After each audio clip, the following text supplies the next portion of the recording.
In this episode, we meet George Pui, who's doing his internship as a test analyst at Sintrex Integration Services, and his mentor is Clinton Thomas. This is Empowered, mentored on the job.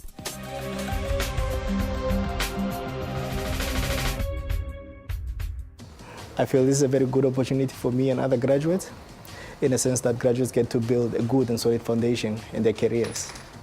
And then I'm very proud to work for a company that is locally and proudly South African.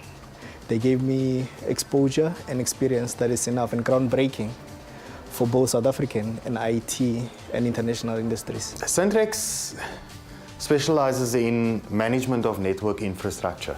And when we're talking about network infrastructure, we're not just talking about your actual switches and the physical hosts that we have. We're looking at the management thereof, making sure that they're running as efficiently as they could possibly, as well as the processes behind them, the logistical side to it. So the people involved in IT, are they working as efficiently as possible? Are they using the proper procedures and the standards to make IT work as efficiently as possible? And then a very important part of Sintrex also is the monitoring of the network infrastructure, reporting on the health and the status of the various network devices. And those software that we use for it, we develop in-house. So along with our development team and our services team, the two come together in order to then develop a program, install it at a client, and then have services along with the program that can then deliver the service to the client to eventually get proper standardized network infrastructure management. How I got to like IT is I liked it in high school. I went to a high school called Tsakotabo. It's in Mamelodi, Pretoria. The funny thing about it is I didn't actually touch a computer in high school. So when my aunt came back from work, one day, she's a domestic worker, she told me what a boss's child's doing at work. That's when I got interested. So I was like, what is she doing? It's like, no, he's busy with computers all the time. I'm like, okay, what does he do? He said he's a support engineer. So at the time, I had a cousin who was a support engineer. So I went to my cousin and asked him, like, what do you do? What do you do? And he told me that he supports servers and creates servers and whatnot. It seemed so interesting to me at that point in time, even though I hadn't touched a computer. I don't know what a computer is all about. So when I got to finish my high school, I went to tertiary. I went to inquire on the internet actually first. I saw like what support engineers do, and to speak freely, the money seemed to be good as well. So that's what attracted me. In our local university, University of Pretoria, like they hold workshops and they bring companies in. So I'd go and attend and ask questions about like what one would need, what one would actually go about it. At that time, like there was a guy who was very helpful, and he told me like actually what you can do to go through the process of learning. And at that time, I think the skill that was in demand was A+ and N+. So that's when I'd go in and did, at CTI, I did an international diploma. So it comprised of those. And after I graduated with that, I went on and did an international advanced diploma. Then I graduated. Then CTI offers a program where you can study online with the overseas university, University of Greenwich. So I went there and I did my BSc honors with them. So I graduated with that. During all this time, I was working in retail, financing my studies. So I thought I should go and study some more. So I went on and did a support service national diploma with Tshwane University of Technology. I started working at the back at Pick n Pay. There's a packer. So there was this one guy who really liked me. So that guy told me I can come to the floor so he can monitor me or mentor me. Actually, that guy organized bursaries for me from Pick n Pay. So I could go on and study. So the guy was very nice. So he actually laid out the plan for me, a flexible schedule, so that I can go and attend as well as come back and work. So in my day, actually, comprised in work and studies. So I was working full-time and studying full-time. My aunt played a very, very, very big role. You know, we were basically the two of us in the house, and we had a fairly big house. So you could assume that I had to help out somehow with chores. So when I started my first year, she told me that you actually don't have to do anything in the house. All you have to do is concentrate on your studies. I think that played a big role because, as you can imagine, coming from school to work, then coming to home, one is completely tired, and plus you need to wake up early enough to go and study. Like, her support was immense. The program I'm in is a 12-month program. The graduate gets to be assigned a role in a team. So during the process of the year, what happens is we get trained on subjects like networking, subnetting, routing, servers, as well as our locally built software called Intelligent. So towards the end of the program, what happens is you get to write an exam. And based on the outcome of the exam, that depends if you get taken permanent or not. My responsibilities here are I simulate networks, I simulate devices in a network, I run automation, I do manual testing, I do analysis, I do documentation, as well as administration. There's a program that we use to simulate networks. The program is called Mimic. What happens is, if a client has a specific device and a client has a problem with a specific device, what I do is I get to simulate that device to ensure that whatever the problem is at that client, I get to replicate. So that's what simulation means. Automation just basically means doing what the user is doing without the actual user doing it. I get to write code for the PC to do what the user is doing, but without me doing it. So testing, manual testing is me doing the clicks on a PC to test the front end of the PC. Analysis, for example, if I get given a new feature to test, I'll go and analyze how it affects the whole of the software that we built, because it's quite a big software. So everything is interconnected. So we have to ensure that whatever feature that is built is actually linked correctly in the software. And documentation, we have a feature on our system called the help. So I have to ensure that whatever feature that is added to the help, so that when a user wants to know what that feature is about, he can actually go and read on the help. I have to document that as well. We have to document the test plan as well on how we go about testing like the whole software. And administration is basically managing my work, like finding a way to manage my work. I don't have a strict way, so I just do whatever that works for me. I think our philosophy was born more out of a need for graduates, both by market as well as the company. As a company, we needed resources. We needed people both in the development side as well as the networking side. And we found that it became more effective for us to employ somebody or a recent graduate as an intern for a year, develop them in-house as well as using external providers, and if I may call it this, mold them into what we want a Sintrex employee to be. And when I refer to the need outside or the market, you had all these graduates coming out of universities and technicons, private institutions, without actual experience in the field. So a lot of companies would turn them away because there isn't enough experience being built up, physical experience on the job. And for us, it was a perfect win-win combination. We had the graduates that we needed. They had just enough knowledge for us to further develop them. And at the end of that year, we had, let's say, between 4 and 8 interns that we can choose from and employ them permanently to Sintrex. Over the last 3 years, we've had 16 interns join Sintrex over various programs that we've run. Out of those 16 interns, I'm very, very glad to say that there are 13 of them currently employed. There's a quote that I like. It's actually one of Richard Branson's quotes, where he states, "Train your employees well enough to leave, but treat them well enough so that they will stay." And that is exactly what Sintrex skills development is about. We train them so well that any other company can come to our interns and make an offer. And these guys will be ready to hit the ground running. But at the same time, Sintrex treats their employees in such a manner that they don't want to leave. And I think that's proven by the fact that we've had 16 interns with offers from outside, and 13 of them have decided to stay with us over the 3 years, which I think is exceptional. Okay, it does match my expectations, and actually it does exceed my expectations. In a sense that in Sintrex, one can never feel redundant. There's always space for innovation. One learns continually, like there's always new things to learn, you understand? So there's no way one can feel like he's out of place or he doesn't have work. There's always work to do. It exceeded my expectations in terms of that. So what happens is the research that I've done to get into IT, I used to go to our local university because I'm from Pretoria and attend workshops from there and see what the actual industry is about, because we'll have resident companies coming and telling us what actual IT environment is about. So in terms of support from home, my parents, I was raised by my aunt. She raised me as a single parent. She was supportive in whatever decision that I took. So what she told me was, whatever career that you choose, just make sure it's in line with your personality. So I told her, I'm choosing IT.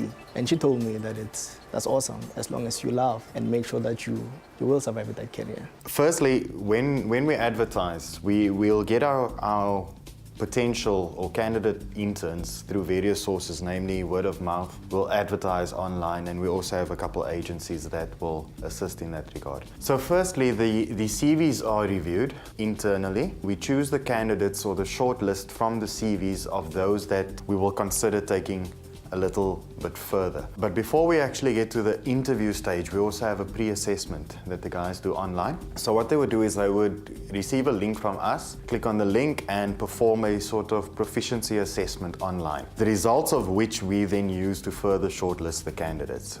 The favorable results that we get from the online assessment, those are then picked and we go ahead with an interview. We determine their proficiency itself, their aptitude, and during the interview especially, just their general willingness to work and their general attitude and whether they are a fit, if you can call it that, for Sintrex itself.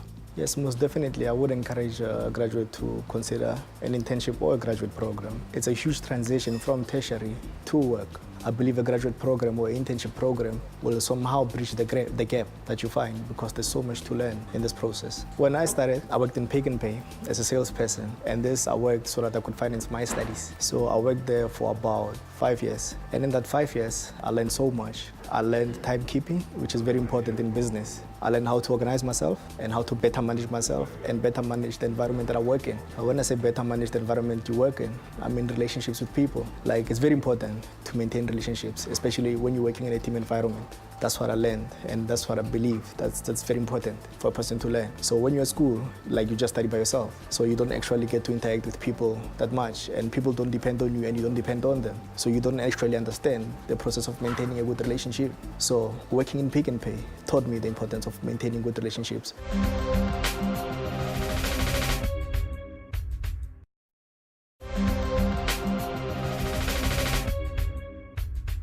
The characteristics that's beneficial for us, I would say, was a good aptitude, mental capability, if you could call it such, proficiency, and then it comes down to the willingness to work, the drive to push ahead, to move, and to an ambition itself. And then for somebody that is able to work as an individual as well as work in a team, somebody that we feel can do well on both circumstances, those would generally be the characteristics we need, and just a general go-getter attitude is what we're looking for. The time management is especially tested in the sense where the guys would do the online proficiency assessment, also with specifics to the development team. After the process of the online assessment, those guys would also do a written test, which is timed. So during that period, we can also look at the time management used for that. And then general things like in the interview, we would see what is the response on specific questions where in relation to time management perhaps. Arriving on time for the interview is definitely one thing. We've had candidates that were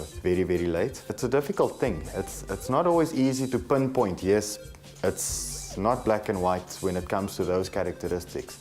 We've got very good people that conduct the interviews. I'd say that their eye is trained up enough by now to see those characteristics early on.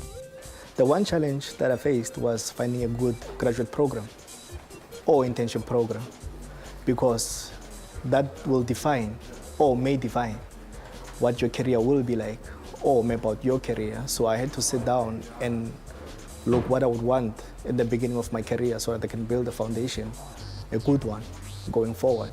So that was a big challenge, deciding on a good graduate or internship program. I don't think I would go as far as to say a disconnect, but there is a gap.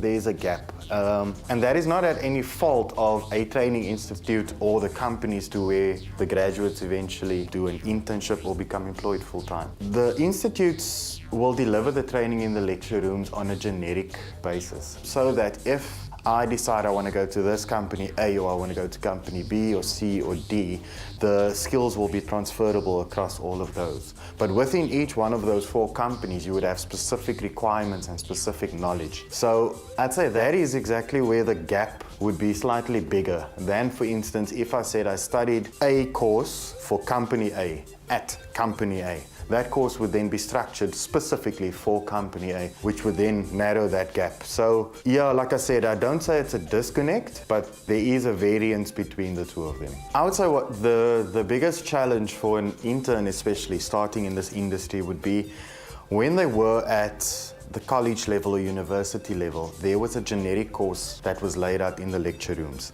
And that was created for the purpose that they would be transferable from one company to another. So the challenge comes in where the intern needs to take that generic information and knowledge and skills that he's built and bridge the gap towards what the company specifically requires. It can take anything from a week up until, I'd say, probably 6 or 8 months at the time. But on our side, for the mentors as well, there's a challenge of having 5 or 6 or 10 interns joining, but not all being on exactly the same level and not all being at the same learning capability or speed as the other candidates. So for us, it's very important also to balance the candidates just amongst themselves so that we give enough attention to those that require more and we don't leave those that don't require as much attention absolutely bored in the classrooms as well. So yeah, I'd say just bridging the gap between the generic taught the graduate level compared to the specifics required by the company. When it comes to exceeding expectations in the workplace, I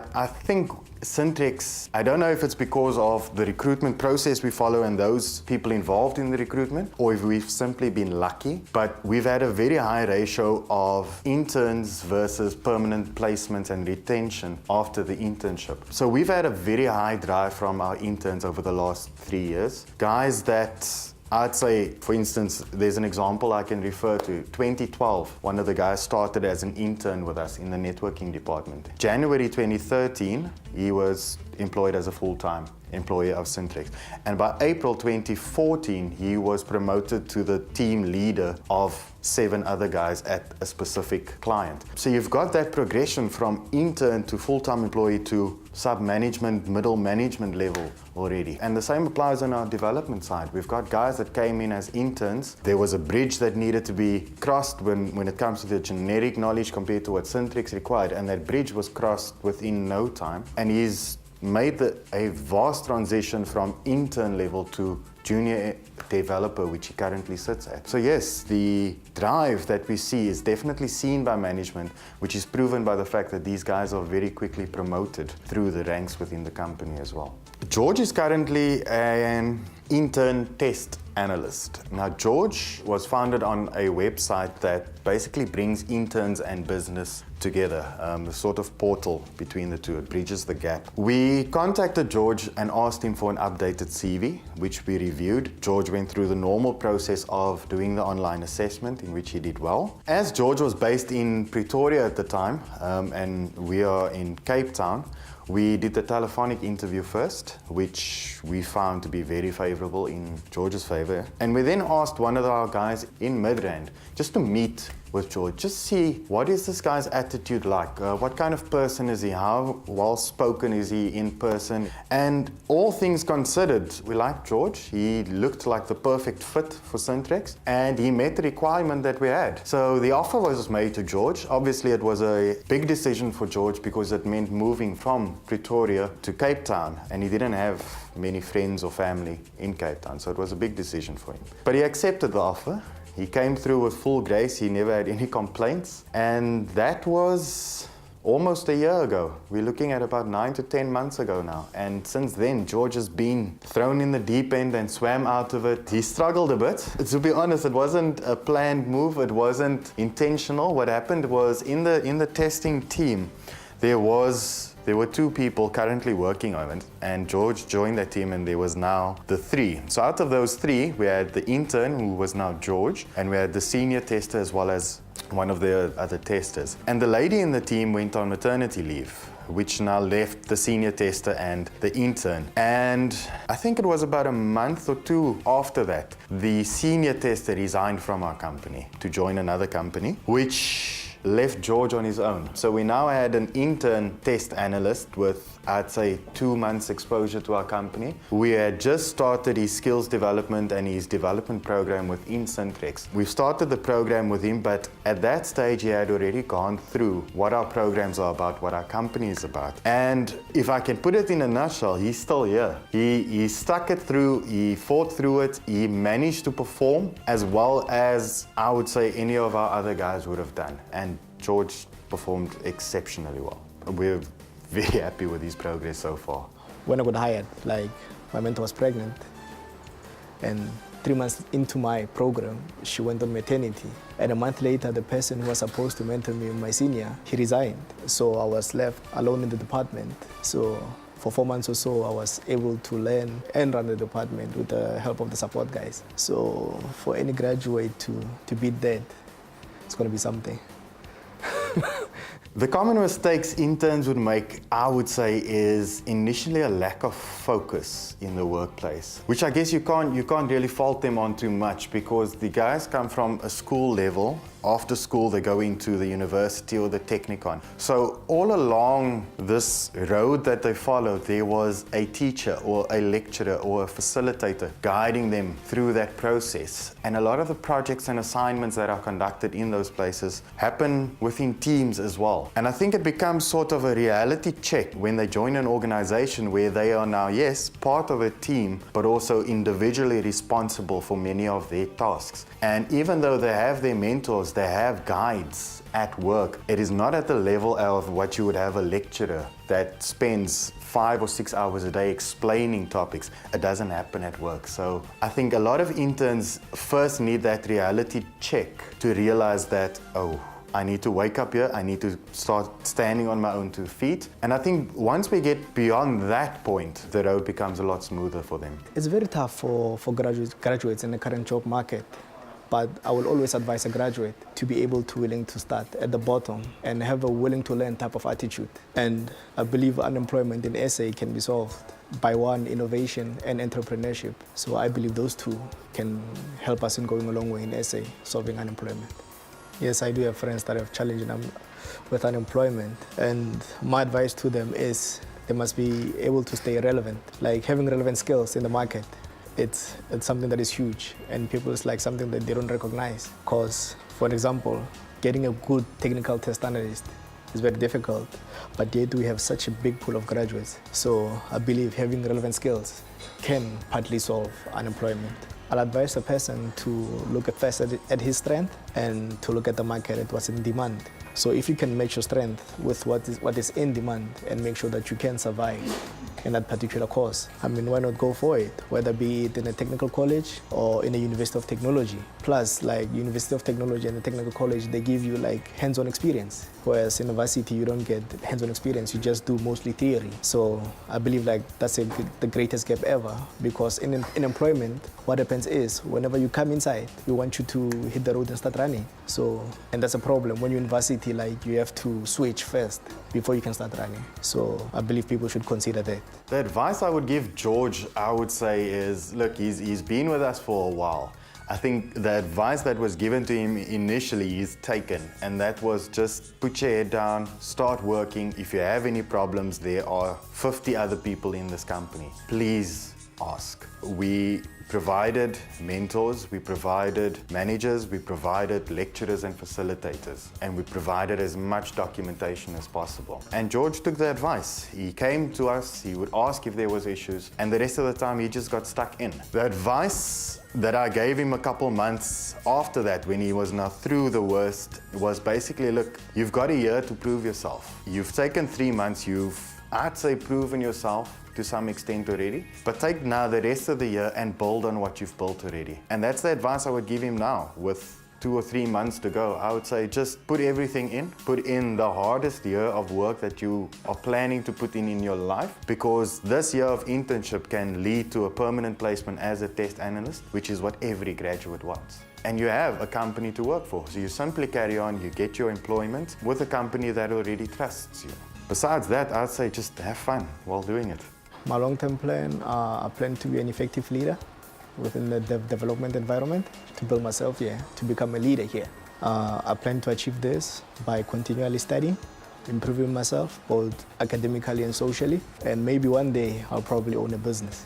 I told my mom once I'm gonna have a beach house, so I'm still chasing the dream.